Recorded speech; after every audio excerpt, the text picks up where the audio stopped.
বাগেরহাটে সাদ্দামের স্ত্রী সন্তানের সঙ্গে যে আচরণটা রাষ্ট্র গতকাল করেছে সেটা দেখে মন খারাপ হয়নি বা কাঁদেননি এমন মানুষের সংখ্যা খুব কম। সেই বাগেরহাটে আজকে আরেকটা ঘটনা ঘটেছে। একজন নারীকে তার বাথরুমে গলা কাটা অবস্থায় পাওয়া গেছে। এই যে সাদ্দামের পরিবারের সঙ্গে রাষ্ট্রের সন্ত্রাস অথবা অপরাধ, এগুলোর প্রতিকারগুলো কি? আমরা এই বিষয়গুলো নিয়ে আলাপ করবো আমাদের সবার প্রিয় একজন মানুষ মাসুম বিল্লাহর সঙ্গে। মাসুম বিল্লাহ, আপনাকে আমার অনুষ্ঠানে স্বাগতম। শুভেচ্ছা। এই ঘটনাটা আপনি যখন দেখলেন প্রথম আপনার মনে কি প্রতিক্রিয়া হলো? অক্ষম আক্রোশ। এটা হলো দুমড়ে মুচড়ে কাদা ছাড়া আর কি উপায় আছে। এটা যেভাবে ফেসবুকে মানুষজনের কথা পড়ছি, প্রতিটা কথা পড়বার সাথে সাথেই তীব্র বেদনাক্রান্ত হয়ে পড়ছি।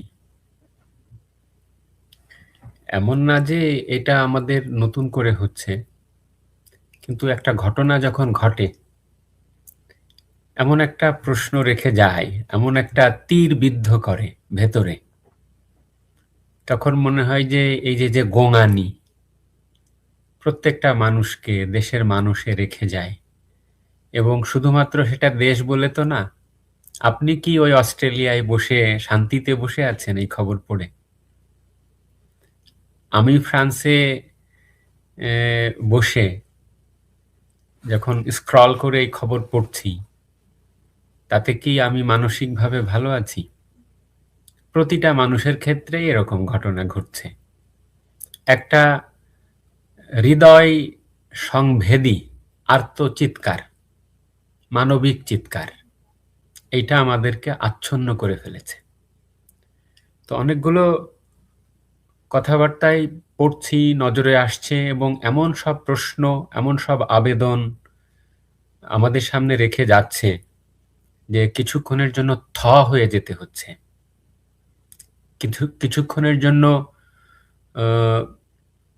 একদম সবকিছু ছেড়ে দিয়ে মনে হচ্ছে বসে থাকি। মনে হয় যে আপনার বাতাস এবং পানির যে চল, স্রোতের যে চলাচল, তা যেন থেমে গেছে। আমাদের তো এমন দিন দেখবার কথা ছিল না। আমাদের যারা শান্তির ধ্বজাধারী, তারা তো প্রতিশ্রুতি দিয়েছিলেন যে আমরা সভ্য রাষ্ট্রে প্রবেশ করেছি, আমরা শান্তির যুগে প্রবেশ করেছি, নতুন দরজা নাকি খুলে গেছে। Is this the new window? আমাদের ভাবনাগুলো আহত পাখির মতন ডানা ঝাপটাবে, এরকম তো কোনো কথা ছিল না বাড়ি ভাই। তো আপনার প্রাথমিক প্রতিক্রিয়ায় আমি আপনার লেখাই, এখানে আমি স্ক্রিনশট দিয়ে রাখছি, আমি বেশ কতগুলো লেখা পড়েছি। আমাকে আমার মনে যেগুলো দাগ কেটেছে তার মধ্যে আপনার লেখাটাও আমাকে খুব ছুঁয়ে গেছে। সেজন্য আমি দর্শকদের জন্য ওটার স্ক্রিনশটও নিয়ে রাখছি। সেখানে আপনি লিখেছেন,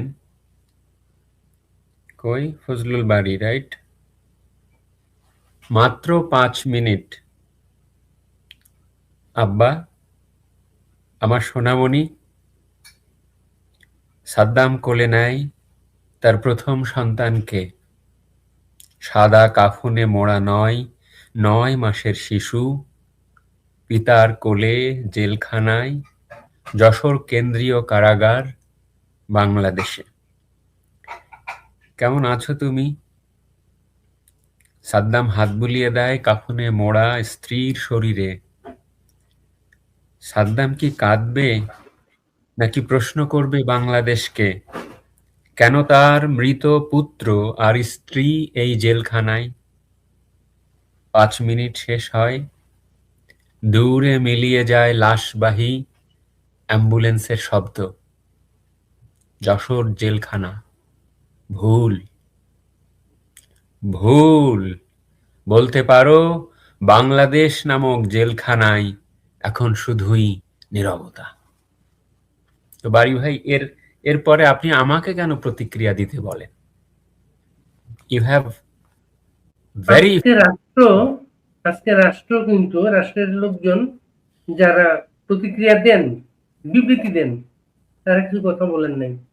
উল্টো যশোর জেলা প্রশাসন বিবৃতি দিয়েছে। বিবৃতিতে তারা বলেছে তাদের কাছে পেরোলে কোনো আবেদন করা হয়নি, ইত্যাদি ইত্যাদি। তো সাদ্দামের ভাই, সাদ্দামের পরিবারের সদস্যরা সেটা বলেছে এবং আবেদনের কপি ফেসবুকে ঘুরছে। এবার কি আত্মরক্ষা হয় রাষ্ট্রের? এ তো আমরা শুনতে শুনতে অভ্যস্ত। চারিদিকের হতাশা, কি বলবো। এমনকি স্বরাষ্ট্র মন্ত্রণালয়ও একটা বিজ্ঞপ্তি দিয়েছে দায়সারা। এখন আমি আপনাকে ব্যাখ্যা করি বিষয়টা। প্রথম কথা হলো, এই বিষয়ে আইন কি বলে না না বলে তা নিয়ে আসলে একদমই আগ্রহ নাই। ধরেন আইন নাই, what will be your response to this incident? ধরা যাক পৃথিবী এখন আইন শূন্য, আমরা আদিম যুগে বাস করছি। What will be your response? A country governed by rule of law, a country governed by কি কত কিছু বলছে, জুলাই চার্টার, রিভলিউশনারি লিগালিটি, একেবারে মানবাধিকারের ধ্বজাধারী সৈয়দা রিজওয়ানা হাসান, আইনের প্রফেসর আসিফ নজরুল, মানবাধিকারের ডিফেন্ডার আদিলুর রহমান খান, নারী অধিকারের ডিফেন্ডার ফরিদা আক্তার, নারী অধিকারের ধ্বজাধারী শারমিন মুর্শিদ, এই যে এত মানবাধিকার figure, the government is bombarded by the human rights defenders, তারা চুপ কেন এখন? তারা এই যে দায়সারা গোছের স্টেটমেন্ট দিল, can they avoid their responsibility? This is a very structural, systematic and calculated way of killing people. আমি এটাকে শুধুমাত্র সাদ্দামের দুমড়ে মুচড়ে কাদা বা দুঃখের গল্প হিসেবে দেখছি না। এটাকে শুধুমাত্র সাদ্দামের স্ত্রী এবং তার দুগ্ধ পোষ্য শিশুর এই যে করুণ পরিণতি হিসেবে, শুধুমাত্র আইসোলেটেড ইনসিডেন্ট হিসেবে দেখছি না। Thousands of Saddams and their families are put into such situation today. আপনি কালকে আরেক ধরনের এরকম একটা খবর পাবেন, পরশু আর একটা পাবেন। কারণ এই গত 17 মাসে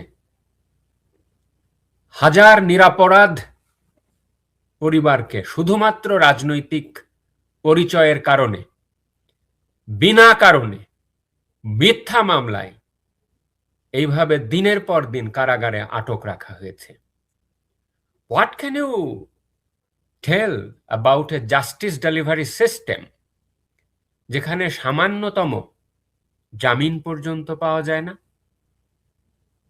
আমি তো বলবো শুধুমাত্র এই পুরো সরকার প্রশাসন না, কারাগার প্রশাসন তো বটেই, সিভিল অ্যাডমিনিস্ট্রেশন তো বটেই, সরকারের কর্তা ব্যক্তিরা, ওই স্বরাষ্ট্রমন্ত্রীর অ্যাডভাইজার, আইন মন্ত্রণালয়, এমনকি chief adviser, they can be held responsible for all this structural systematic violations of human rights in Bangladesh.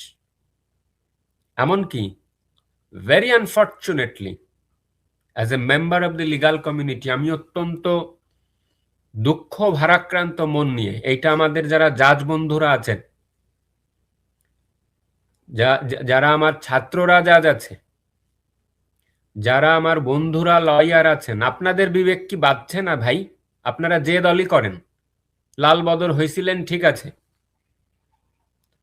What preventing you এই ঘটনার প্রতিবাদ করতে বা এই ঘটনার ব্যাপারে ব্যবস্থা গ্রহণ দেয়? একজন মানুষ কি নাই, যে একজন জজ কি নাই যে বলবে যে হোয়াট ইজ হ্যাপেনিং, এবং এই কারা মহাপরিদর্শক বা এই কেন্দ্রীয় কারাগার ওই বাগেরহাটের বাতেন আর যশোরের কি নাম, এদের প্রত্যেককে 1 ঘন্টার মধ্যে ডেকে পাঠান, ডেকে পাঠিয়ে জিজ্ঞেস করেন ওয়াই দিস হ্যাজ হ্যাপেন্ড। যে জাজ সাহেব এর নাম কি ছেলেটার, সাদ্দাম, জুয়েল হোসেন সাদ্দাম, আমি একজন আইনের অধ্যাপক হিসেবে জানতে চাই যে এর জামিন কেন মঞ্জুর করা হয় নাই গত 9 মাসে, এবং তার বিরুদ্ধে কি অভিযোগ, এবং যদি তার জামিন অন্যায্যভাবে নামঞ্জুর হয়ে থাকে তাহলে এই পরিণতির জন্য জুডিশিয়াল অফিসাররাও তাদের রেসপন্সিবিলিটি এড়িয়ে যেতে পারবেন না। জামিন না দেওয়ার জন্য তো আইন মন্ত্রণালয় চিঠি আছে তাদের কাছে। So, what kind of independence are you exercising? What kind of justice are you delivering to the people? কেন এটা কেন? এবং স্বরাষ্ট্র মন্ত্রণালয় এ পর্যন্ত বলেছে যারা ছাত্রলীগ করে, যারা আওয়ামী লীগ করে, তারা স্পষ্টভাবে নির্দেশনা দিয়েছে, এই স্বরাষ্ট্রমন্ত্রী আজকে যে বলছে যে আজকে না আমি এটা নিয়ে কথা বলবো না, আজকে আমি কৃষি নিয়ে কথা বলবো। কৃষি নিয়ে কি বলবেন আপনি? দেশের অর্থনীতির মেরুদণ্ড তো ভেঙে দিয়েছেন, কৃষকের মাজা তো ভেঙে দিয়েছেন, আবার কৃষি নিয়ে কথা বলার মুখ থেকে আসে? আগে এই কথাটা, এই ইলাবিলা থামিয়ে, ইলাবিলা কথা না বলে আপনি এখানে জবাব দেন।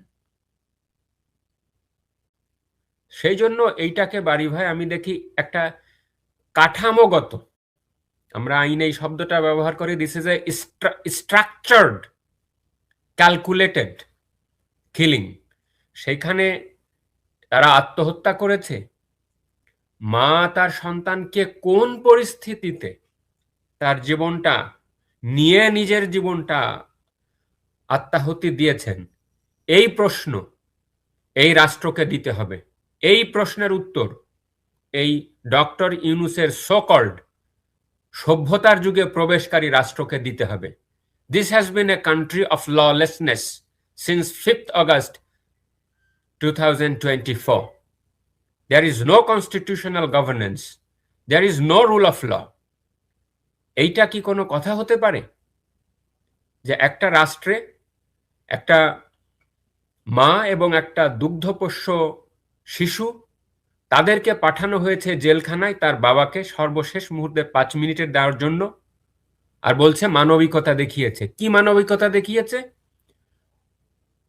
যে 5 মিনিটের জন্য দেখতে দিয়েছে তাদের ইয়ে সত্ত্বেও।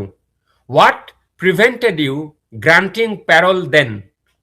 আপনারা বললেন যে যশোর যান আবেদন করতে, তো তখনই ওরা যখন যশোর এসছে তখন ওই গেট থেকে একটা চিঠি দিয়ে দিতেন যে তুমি যাও, খুলনায় যাও বা বাগেরহাট যাও, সাথে যাও। কোথায় মানা আছে লেখা? কোন আইনে লেখা আছে? আপনারা বলেন যে এই আইনে নাই, ওই আইনে নাই, তো আপনারা আমাকে দেখান। যশোরের কেন্দ্রীয় কারাগার আপনারা আমাকে দেখান, জেলা প্রশাসন আপনারা আমাকে দেখান যে আপনারা কেন মানবিকতা যখনই দেখালেনি তখন কেন তাকে আপনারা 12 ঘন্টার জন্য মুক্তি দিলেন না? কেন বললেন না যে ঠিক আছে তুমি সববাহী, অন্তত কিছুই তো করতে পারলাম না, অন্তত বাগেরহাটে যেয়ে মাটিটা দিয়ে আসো, জানাজাটা পড়ে আসো। 5 মিনিট কি এত সময়টা কোত্থেকে আসলো? ল তো স্পষ্টভাবে বলেছে যে সর্বোচ্চ 12 ঘন্টার জন্য, এমনকি সরকার ইচ্ছে করলে ক্ষেত্র বিশেষে এত বড় পাবলিক অ্যাপিল সৃষ্টি করেছে, ক্ষেত্র বিশেষে 12 ঘন্টার বেশিও দিতে পারে। কেন দিলেন না? আর একটা দেখেন যে কি ঠুনকো কথা বলছে যে বাগেরহাটে তার ভাই আছে, তারা এই যে আব্দুল বাতেন না কি নাম, এই জেলা প্রশাসক, আমি জানি না যে তাদের লেখাপড়া কোথা থেকে, কোন স্কুল থেকে, কোন ভার্সিটি থেকে তারা পড়েন। তারা কি সভ্যতার মানদণ্ড ভুলে গেছেন? তাদের কি বিবেক নাই? Don't they ask any questions to their conscience? Have they lost all kind of sanity? এটা কি করে হয়? এই পরিবারটা কি এখন যশোর দৌড়াবে আবার? কথাটা কি বলছে? বলছে যে আমরা তাদেরকে বুঝিয়ে বলেছি যে এই বাগেরহাটে এই অ্যাপ্লিকেশন নেওয়া যাবে না, কোথায় করতে হবে? যশোর।